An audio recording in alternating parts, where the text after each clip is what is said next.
The other day here, we talked about the fact that the Democratic Party basically threatened Alexandria Ocasio-Cortez. They said that if she keeps threatening corporatist candidates with a progressive primary challenger that she will back, then they will encourage others to do the same as far as her primary is concerned. Now, it's weird to me, like I said. I don't understand what the issue is, right? If like Green New Deal, right? Medicare for all.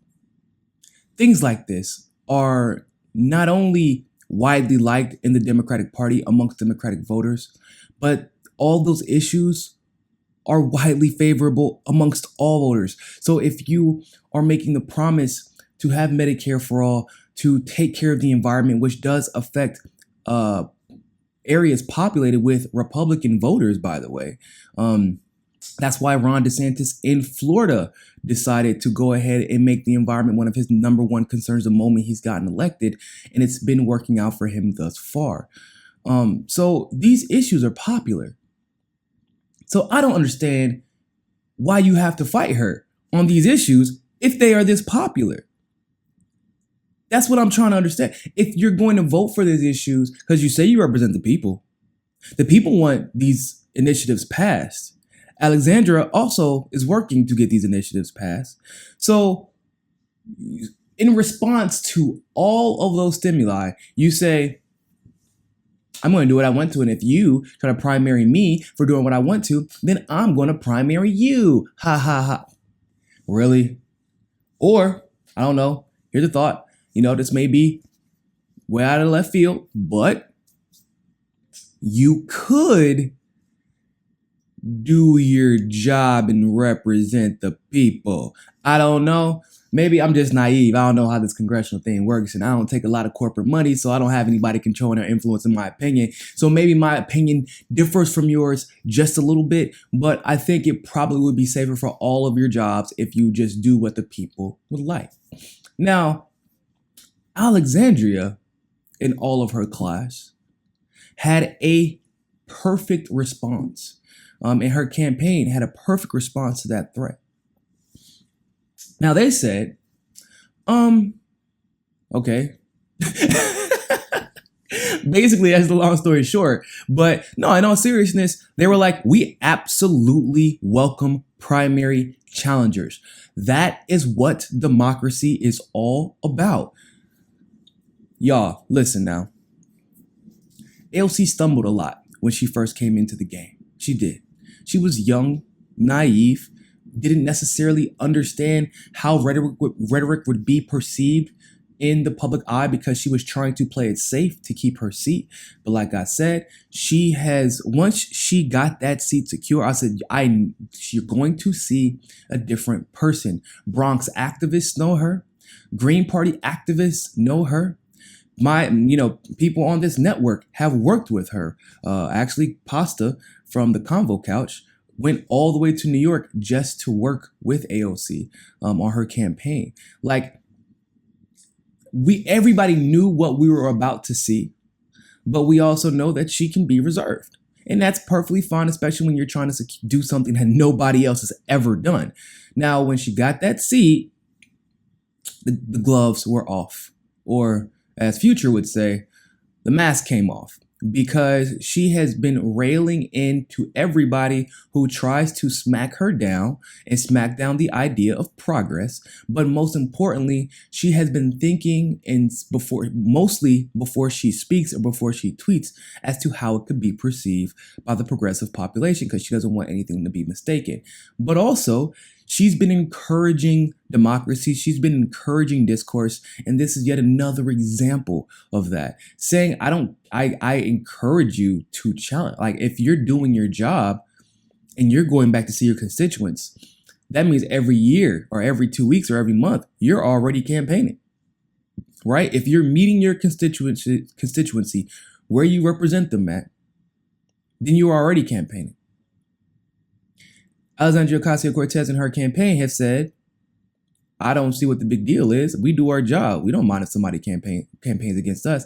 That lets you know there's a stark difference between her and the campaigns of the corporate owned candidates. But even if they were right? And they weren't, but even if they were right, because remember, the threat went a little something like, I bet that there are plenty of people who are willing to take the seat of Alexandria Ocasio-Cortez, some state house representatives, some city council members, some good blue dog Democrats who would be more than willing to take the congressional seat of Alexandria Ocasio-Cortez. Yeah, see about that. This is by the Washington Examiner, and I quote, I would never primary AOC. Possible Democratic challengers say they are not interested. 3 New York Democrats who were floated as possible candidates to challenge Representative Alexandria Ocasio-Cortez in the next primary election said this week they have no plans to take that step. Rumors of a possible challenger to Ocasio-Cortez, the socialist media darling, surfaced this week after a report that said one sitting New York Democrat in the House proposed an effort to replace her. And he did so anonymously because he didn't want to lose his seat. Isn't that crazy how that works? Oh, she's so unpopular. She's just getting on our nerves. We don't like her. Well, what's your name, sir? So we can go ahead and get this on record since she's so unpopular. Whoa, hold up now. Listen, I like my job. I want to retire as a congressman. I can't keep getting corporate money if I'm of no use to the corporations because I don't have my seat. So I can't really say what my name is, but you just got to take my word for it. That's basically what happened when they threatened to challenge her, because if you can't throw your name out there, it means you're scared of her. If you're challenging her in this regard, it probably also means you're scared of her. Let's see how these other Democrats feel about her. Since then, 3 primary challengers were floated in the Daily Caller. But all 3 said they weren't interested. One of the most interesting responses came from Jimmy Van Bramer, who is a member of the New York City Council, who said that he backs Alexandria Ocasio-Cortez. As a council person in AOC's district, I've never waited for a seat, and I'm not waiting for this one. AOC had the courage to run and challenge. She won. I support her efforts to change how this work is done in Queens and beyond, he said. This whole thing is crazy. I'm kind of loving having AOC as my Congress member. I'm not taking her on. I'm backing her up.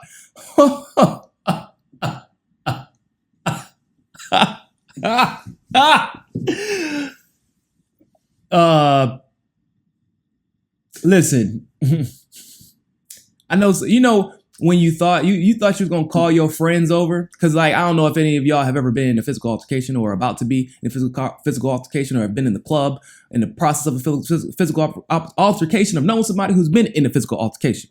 But this reminds me of, how somebody acts like they're tough, but they're not all that tough. They kind of squirm behind all their friends most of the time. But every time you see them, they always have the most to say. You know what I'm talking about. You know some of those people. Everybody has them in their life or has met one along the way. Probably in high school, some of the time in middle school, a few times in your adult life. You know what I'm talking about. And what happens is they talk tough, and then you're like, okay, let's throw the fisticuffs, right? You throw the fisticuffs like this. It's not really how you throw them, but for censorship purposes, we don't want to get into the MMA life. But in all seriousness, then what they do is, oh, you wanna fight me? Oh, that's cool, man. I'm gonna call my friends over. And then they call they friends over.